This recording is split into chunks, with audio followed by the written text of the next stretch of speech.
नमस्कार, आप देख रहे हैं सी न्यूज भारत। मैं हूं आपके साथ स्नेहा सिंह। वक्त हो गया है न्यूज आवर का। शाजापुर जिले के अरनिया कला निवासी भारतीय नौसेना में पदस्थ सैनिक मनोज वर्मा का आज शुक्रवार को गृह ग्राम में अंतिम संस्कार किया गया। शहीद जवान का तिरंगे में लिपटा पार्थिव शरीर भोपाल से अरनिया कला सड़क मार्ग से लाया गया। पूरे रास्ते में देशभक्ति के गीत एवं सैनिक के सम्मान में जयकारे लग रहे थे। पार्थिव शरीर की एक झलक पाने को लोगों की भारी भीड़ उमड़ पड़ी।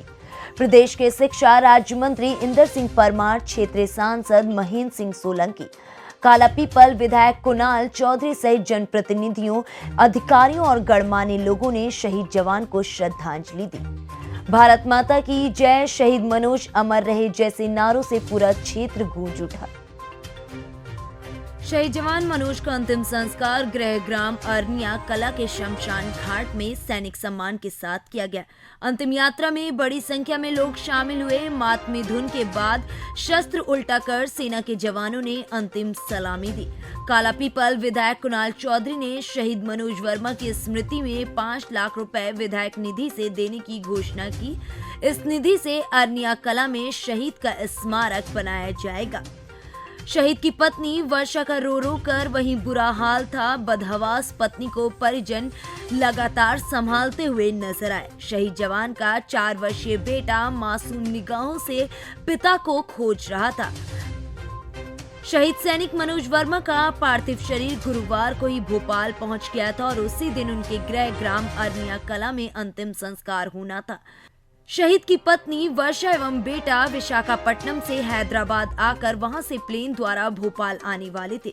पत्नी वर्षा की तबीयत खराब होने से उन्हें प्लेन में सवार होने की अनुमति नहीं मिली, जिसके चलते सैनिक का अंतिम संस्कार गुरुवार को नहीं हो सका।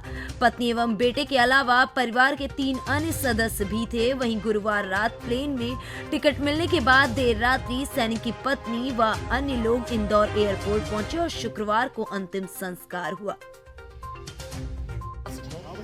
इस अरनिया कला के लिए एक गौरवशाली दिन, पर इस देश के लिए एक बड़ा बलिदान, इस परिवार के लिए बड़ा बलिदान, क्योंकि जिस तरीके से एक सेना का हमारा नौजवान साथी शहीद हुआ है और सरकार से स्पष्ट मांग है कि क्यों हम सैनिकों के साथ अलग अलग तरीके का बर्ताव करें। क्या हमारा यहाँ का नौजवान जो सेना में था, जो शहीद हुआ, इसको शहीद का दर्जा क्यों नहीं? क्यों विशेष विमान की व्यवस्था उसके परिजनों के लिए?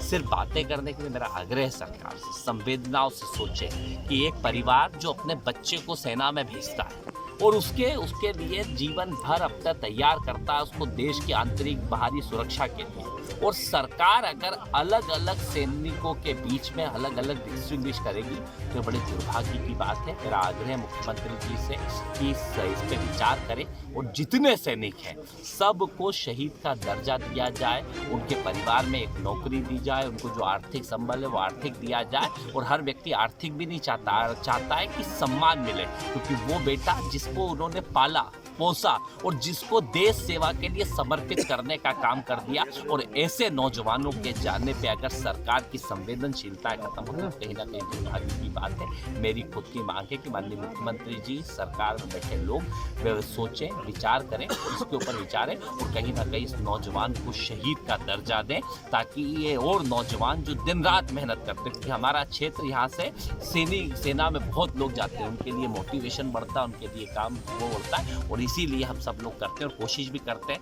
मैं भी हर बार जहाँ पे भी हमारे सैनिकों के साथ ऐसे हादसे होते हैं, किसी तरह शहीद होते हैं, तो 5 लाख विधायक निधि से करते हैं और कोशिश करते हैं कि उनका एक स्मरण हम बना के रखें और कैसे उनने अपने इस देश के लिए जो बलिदान किया उसे हमेशा याद। नेता बड़े हमारे समाज का जो अखिल भारतीय भारतीय समाज है, उसके सैनिक प्रकोष्ठ के राष्ट्रीय अध्यक्ष सम्मानित जितेंद्र जी वर्मा साहब यहाँ मौजूद है। उनसे अनुरोध करूंगा ये कृपया आए और श्रद्धांजलि समर्पित करें सम्मानित जितेंद्र जी वर्मा जवानों को मिलेगी सेवा में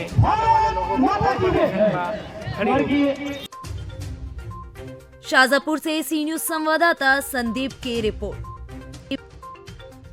फिलहाल इस खबर में बस इतना ही। देश विदेश की ऐसी तमाम खबरों को देखने के लिए बने रहें सी न्यूज भारत के साथ।